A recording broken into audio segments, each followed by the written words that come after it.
नमस्ते एभ्रिवान। आज हामी धरानको विष्णुपादुकामा रहेको यो ब्रिटिस गोर्खा मेमोरियल पार्क आएका छौँ र यहाँ आउने बित्तिकै फर्स्ट थिङ मलाई मन परेको चाहिँ यहाँको लोकेसन, किनभने यो चाहिँ एकदम डाँडामा पनि रहेछ र जसले गर्दा चाहिँ यहाँ धरानको ब्युटिफुल प्यानोरामिक भ्यू पनि हामीले हेर्न सक्ने रहेछौँ। र यो पार्कको बारेमा थप जानकारी दिनको लागि चाहिँ आज हामीसँग हुनुहुन्छ मिस्टर शिव पुमा राई। नमस्ते, म शिव पुमा राई। म एक्स सिङ्गापुर पुलिस। मेरो घर चाहिँ धरान 15 मा छ। ओरिजिनली म चाहिँ खोटाङदेखि माइग्रेट भएर धरान झरेको छु। अहिले यो बिजिएमपी गोर्खा मेमोरियल पार्कमा चाहिँ यहाँ सानो रेसोर्टको सञ्चालक।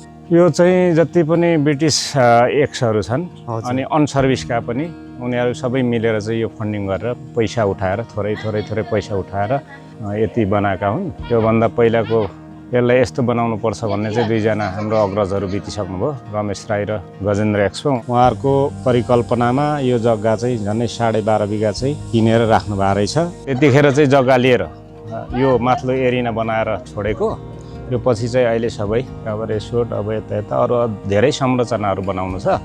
यो कन्टिन्यू जान्छ। यो चाहिँ टेन्जिआरको उनीहरूले प्राप्त गरेको बाहन जस्तै पल्टन घरमा चाहिँ एउटा लोगो पाउँछ। उनीहरूले वीरता पाए बापत गरे। यो माथिल्लो पनि हो। एक्ज्याक्टली चाहिँ ठ्याक्कै मलाई थाहा छैन। यो पनि उनीहरूले पदवी पाएको, यो पनि पदवी पाएको। अनि यो दुईटा कसरी गर्ने त? यो पनि माथिल्लो पनि उपाधि पाए, यो पनि पायो भने पछाडि हात्तीमाथि यो राखिदिउँ भनेर चाहिँ यो बनाएको रे यो हात्ती चाहिँ। यो टेन्जिआरको इतिहास यहाँ छ। यो चाहिँ नै कहाँ लडे। साउथ इन्डिया 1767 मा साउथ इन्डिया यो गर्दै यता सबै साइडमा भएको पनि सबै हो, सबै ठाउँमा लडेको। यो सबै कहाँ के लडेको उनीहरूको इतिहास यहाँ छ। यो अनि के अरे यो तपाईँले भन्नुभयो नि 10GR 8GR, यो अब थाहा नहुनेहरूलाई चाहिँ खास के हो? यो पल्टनको चाहिँ एउटा यो कम्पनी जस्तो अब सिङ्गापुरमा भन्ने 1 प्लाटुन 2 प्लाटुन अनि ए विङ बी विङ भने जस्तो उनीहरूको 1GR 2GR। यो चाहिँ इन्डियासँग डिभाइड भएर 10GR 7GR चाहिँ उता ब्रिटिस गयो होला, अरू चाहिँ इन्डियामा रह्यो। पहिला त सुरुको त इन्डियामा हो नि त इस्टाब्लिस भएको, अङ्ग्रेजले शासन गर्दा। त्यहाँदेखि छुटेर गए कतिवटा जिआर ब्रिटिस आर्मी भए, कति त्यहीँ बसेकोहरू चाहिँ त्यो अर्को छ क्या। अहिले यहाँ माथि चाहिँ हेर्नु भएको छ यो मूर्ति शालिग हतियार पनि लिएको छ। त्यसको माथि चाहिँ मुखमा बोल्ने अनि माथि एन्टिना छ नि। त्यो चाहिँ यो सिग्नलको जति पनि वारमा कतै जानु पर्यो भने जङ्गलतिर गए पछाडि कम्युनिकेसन गर्ने एकदेखि अर्को ठाउँ को मान्छे उनीहरूलाई सिग्नल भन्छ। ऊ चाहिँ अब फाइटर पनि हो। त्यसमाथि सिग्नल कम्युनिकेसन गर्ने मान्छे यहाँ छ, हामी यहाँ अप्ठ्यारो पऱ्यौँ, यहाँ पुग्यौँ, कता छ भनेर उसले चाहिँ उसको कमान्डरको छेउछेउमा हिँड्छ। उसले चाहिँ सबै म्यासेज आदान प्रदान गर्ने गर्छ। यो चाहिँ इन्जिनियरको। अब त्यहाँ विभिन्न खालको त्यो जिआरहरू छ, पल्टन छ, जति पनि आर्मीभित्रको इन्जिनियरिङको काम गर्ने प्लाटुन हुन्छ। त्यो प्लाटुनको चाहिँ यहाँ बन्दैछ। यो चाहिँ त्यहाँ देख्नु भएको छ लोजिस्टिक रेजिमेन्ट भनेको छ। लोजिस्टिक भनेपछि जति पनि आवश्यक परेको सरसामानहरू ओसार पसार गर्ने, पुऱ्याइदिने, ल्याउने, वारजनमा पुऱ्याउनु पर्यो, पल्टनमा पुऱ्याउनु पर्यो। यहाँ माथि शालिग छ, यो अनावरण भइसकेको छैन, छोपिराखेको छ। यो चाहिँ गाडी हो। यस कम्प्लिट चाहिँ भइसकेको छ। यो कम्प्लिट भइसकेको छ।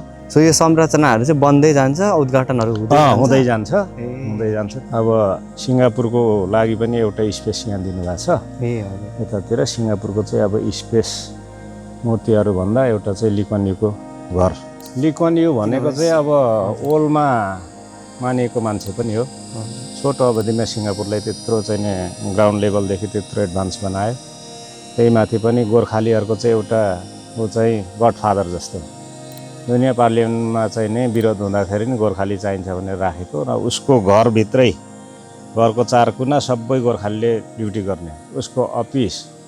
अनि त्यसो भएको हुनाले अब ली कुवान यूको अब त्यति नामी मान्छेको बनाउँदा उसले गोर्खालीको लागि त्यत्रो जागिर दियो, त्यति गर्दा चाहिँ राम्रै होला भन्ने हो।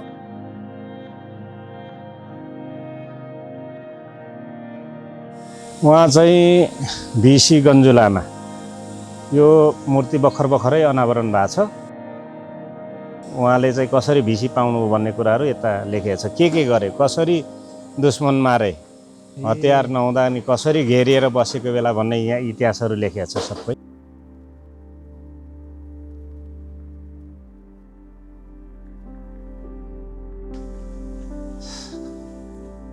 यो चाहिँ हाम्रो अब गोर्खाली जब लडाइँमा हुन्छ, हजुर लडाइँमा उसको चाहिँ नि गोली सोली सके पछाडि खुकुरी लिएर जान्छ लड्नको लागि, त्यसको सिम्बलमा बनाएको।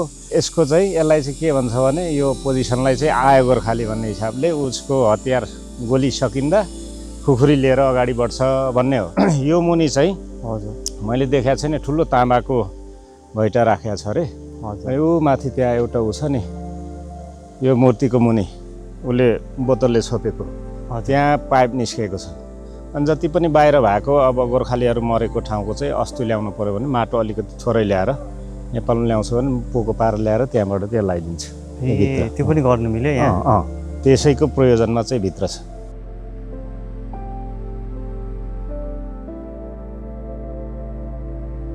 यो जति पनि मेरो पछाडि 13वटा खोपा तल छ, त्यो चाहिँ भिसी, जति पनि भिसीहरू छन् नेपाली भिसीहरूको लागि चाहिँ त्यहाँ चाहिँ पछि फोटो राख्ने भनेर बनाइएको खोपाहरू हो।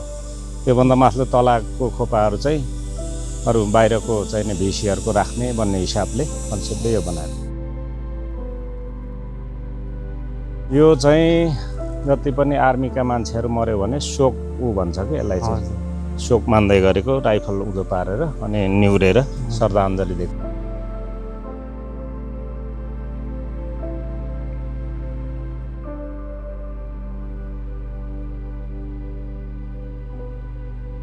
यो जति पनि पहिला ब्रिटिसका हाम्रा अग्रजहरूले यति संरचना बनाउनु भएको थियो, यो तल खुल्लै थियो। यो कन्सेप्ट पनि उहाँहरूले नै यहाँ चाहिँ नि घुम्न आए पछाडि हजुर बस्ने खाने लजिङ फुडिङको राम्रो बन्दोबस्त होस् भन्ने कन्सेप्ट चाहिँ बनाउनु भएको थियो। तर बिचमा उहाँहरूको पनि धेरै युके जाने कता कता यो राम्रो सञ्चालन भएन। नभए पछाडि लास्ट इयरबाट अब यो चाहिँ सञ्चालन गर्न सकिँदैन कि खर्च मात्रै छ भन्ने खालको उहाँहरूको कुरा आयो। अनि हामीले चाहिँ होइन त्यसो होइन, यो हाम्रो गोर्खालीहरूको एउटा नाम पनि हो, यसलाई चाहिँ हामी सञ्चालन गर्छौँ भनेर हामीले लास्ट इयरबाट चाहिँ लजिङ फुडिङहरूको स्टार्टिङ गरेका छौँ। र अब यहाँ आउने मान्छे, घुम्न आउने धेरै टाढो टाढोको मान्छे आउँछ। यहाँ गोर्खालीहरूको इतिहास बुझ्नेले बुझ्छ। त्यो जति पनि लेखेको चिजमा लडेका चिजहरू छन्, धेरै इतिहास छ यहाँ। अनि यहाँ आउँदाखेरि चाहिँ लजिङ फुडिङको पनि राम्रो बन्दोबस्त होस् भन्ने हिसाबले हामीले सुरुवात गरेका छौँ। यो अहिले चाहिँ सुरुवाती फेज नै हो, एक वर्ष भयो होला।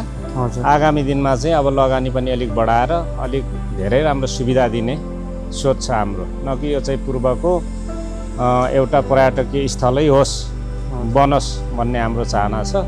अब आगामी दिनमा लगानी गर्दै जाँदा त्यहाँसम्म पुग्छौँ कि पुग्दैनौँ, तर हाम्रो सोच चाहिँ त्यहाँसम्म छ।